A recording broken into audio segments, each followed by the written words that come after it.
today I wanted to do a Brazilian rainbow boa video, but Bowie is like completely in blue. I wasn't expecting that, so I'm not going to keep her out the entire time. She's like really in blue, as you can tell. She's still very tolerant. She's way more slow moving, which is a plus because she's in blue. But I wanted to take her out just to show you guys her, because we love seeing Bowie. She is a favorite, which is why we're doing this entire video. And it's going to be all about why a Brazilian rainbow boa may not be the best pet for you and things to be aware of, because there are some challenges with these guys and some things that happen that people may not prefer to have when they own a snake. So it's important to just be aware of all of those things before you make the decision, because these guys are extremely popular and everyone wants to keep them. Everyone is obsessed with Bowie. I feel like she's definitely the favorite on my entire channel, with good reason. So it's important to talk about the things that are not always just the highlights of how amazing they are, just to be aware of the potential challenges that you may have to deal with when owning one of these guys. Okay, so number one, the first thing that can be challenging with Brazilian rainbow boas is that they can be feisty. So typically this is a very common behavior for the babies. Most baby snakes are way more defensive than adult snakes, especially that are more used to you and trust you. Babies don't trust anything. They're just born and they're very vulnerable, so they're more likely to be defensive. Brazilian rainbow boas in particular have a lot of spice as babies. They are very snippy and bitey.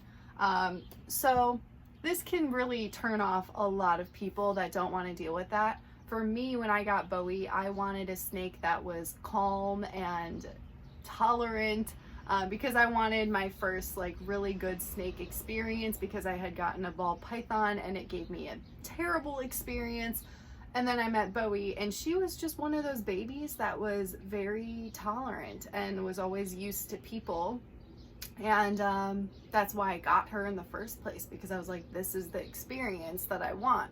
She just so happened to be an amazing Brazilian rainbow boa. But that's not the case for every single person. So it's important to bring awareness to that. So if you are getting a baby and you are worried about biting, it may not be the species for you. Typically they do calm down over time with handling. However, it's not a guarantee for every single Brazilian rainbow boa. And I have heard from multiple people, some people just have really defensive Brazilian rainbow boas throughout their entire lifespan and they just don't calm down. You could really say the same thing for any other species, because every snake has its own personality and preferences and tolerances and all of that good stuff. So it really just does depend on the snake. But generally speaking, Brazilian rainbow boas are feisty as babies and then they calm down over time. But again, not always a guarantee. So some may take more work than others and some may just always be defensive. I've heard from a couple of people who are just like shocked that I can hold Bowie because they have really cranky Brazilian rainbow boas. And so it's definitely not unheard of to have a spicy one. But for the most case, it seems like generally speaking, I would say there's a higher amount of adult Brazilian rainbow boas that are completely tolerant and calm, just like Bowie. So it's just good to understand those odds and be able to commit to whatever situation you may end up depending on the snake that you get, but it's just something to be aware of. Number two is probably the thing that is talked about the most with Brazilian rainbow boas and is the number one biggest challenge for them, and that is their humidity requirements, especially again for the babies. So the babies are going to be more challenging realistically than the adults in like all of these cases, because they're going to be more feisty as babies and they have a higher humidity requirement as babies as well, and they're very sensitive. So they really need that specific care requirement being met. So for the babies, they need 80 to 100% humidity, which can be very challenging. There are definitely ways to overcome that. I have videos on it, different tips on how to increase humidity and maintain it in a healthy manner, all of that good stuff. But if you're new or you're not comfortable with high humidity animals, this would definitely not be a good fit, especially if you're getting a baby. The adults do get a little bit easier because their humidity requirement as an adult does go down to 70%, which is still very high. It's just not 80 to 100, which is way more challenging. So if you are not comfortable with humidity requirements and dealing with all of that, then this is not going to be the snake for you whatsoever. Number 3, it's not really a challenge. It depends on your preference. I just thought I would mention it. They can take a very long time to grow, and honestly it's kind of like this for a lot of other snake species as well. Like even Bloom, my corn snake, I've had him for maybe 5 or 6 years now, and he's still growing. So I mean, snakes can take a very long time to grow. Bowie, I would say that she reached her full grown size within the past like 2 years. I think I got her in 2016, and I would say she did the most of her growing during the first 5 years. And it took a while, so it's not a fast process by any means, which can be nice if you want to like increase your enclosure size over time. However, you could just go big right away and like allow your snake to grow into it. There's absolutely nothing wrong with that. So yeah, it's one of those things that it just depends on your preference. Some people just get annoyed by the fact that they're slow growing, or they want it to be big sooner. So it's just something to be aware of, that it can take quite a few years for them to actually get some size on them. Once they start growing, you definitely notice it, and it seems to go, it picks up. But like the first couple of years, I'm like, when is this snake gonna grow? Like, it's been a couple of years now and there wasn't like much progress, but I mean, maybe there was more progress than I was aware of. It's also hard for you to like realize their growth process when you see them every single day, because you adjust to it and you get used to it. And then you look back at baby pictures and you're like, holy crap, how was my snake ever this small? And I'm like that with Bowie. It blows my mind. She was like a little string bean, and now she's a beautiful, majestic queen. So it's just one of those things that I wanted to mention. Just something to know about Brazilian rainbow boas. And if you are like looking for something that grows super fast, maybe not gonna be the snake for you. Number 4 is that Brazilian rainbow boas do need a lot of space. So as I mentioned, they are slow growers. You can upgrade over time. However, I actually do recommend to start off with a larger enclosure, because you're going to save yourself some money by doing this, and your snake will utilize all of that space. The babies in particular are a little bit more active than the adults, and you can just give them so much more enrichment with a larger enclosure right off the bat that they can grow into. But long term, I mean, full grown Brazilian rainbow boas are 5 to 6 feet, which is an impressive size for a snake. So the minimum requirement, I don't even know if I would call it a minimum. I mean, I have Bowie in a 4x2x2 PVC enclosure from Zen Habitats behind me. It's a fantastic setup, and I absolutely love it. I would love to upgrade over time though, because she is full grown and I know that she would utilize way more space. I'd also like to give her a bigger water area, because they love just being little anacondas sometimes and going in the water.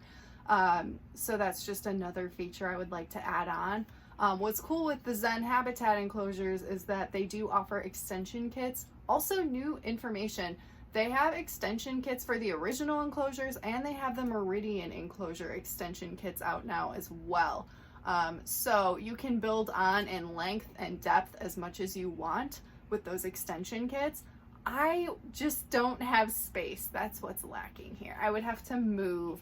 But for now, she is okay in there. I definitely would prefer it to be a larger setup. I want to attach another 4x2x2 to this to make an 8x2x2. So if I were to say my preference for a size enclosure for an adult Brazilian rainbow boa, I would say an 8x2x2. That's a lot of space. Not everyone has that amount of space.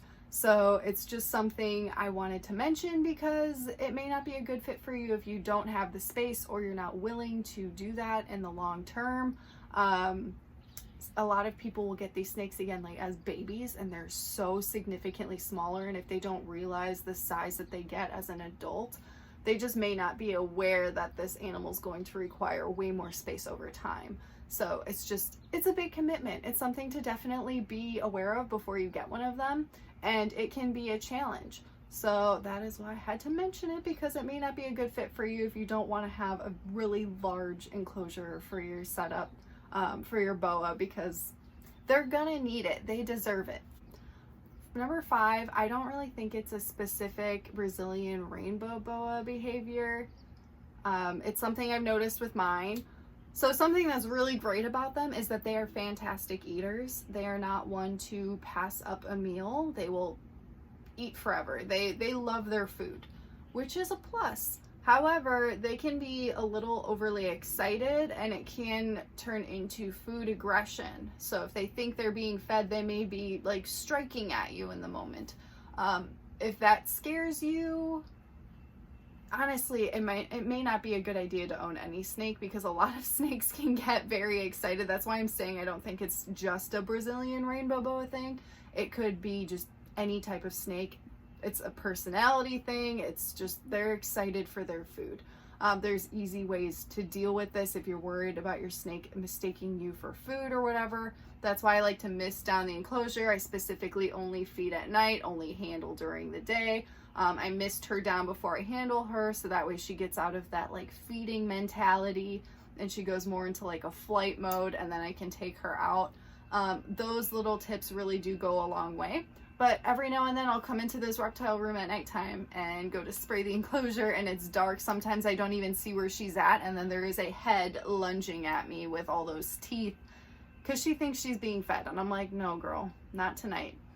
But that may scare the crap out of some people. And it was something that, like, when I had to go visit my nieces in Canada and have my boyfriend watch the animals, I had to warn him of this because I know that would scare the crap out of him. So honestly, that's just something that goes along with the territory of owning a snake in general. But it can happen with Brazilian rainbow boas as well, because they are just such amazing eaters and have a very big appetite. So those are just some of the main challenges of Brazilian rainbow boas that I think may deter some people from wanting to actually keep them as pets. So it's important to talk about those things, because I think everyone looks at them and falls in love with them because they are so beautiful and really unlike any other species in the world. And that sells people, that makes them want them. I know it did it for me too, because they're amazing snakes. They blow your mind with their beauty, and they can have such amazing personalities, and they're intelligent. You can build relationships with them. They're just supreme snakes. I absolutely love Bowie. I'm so grateful for her and all of the lessons that she has taught me. But it's good to recognize it may not be a good fit for everyone. So I hope that this video was helpful and can help you guys determine if it's a good fit for you, if you want one. But yeah, that is the video for today. So I hope you guys enjoyed it, and I will see you guys in the next one.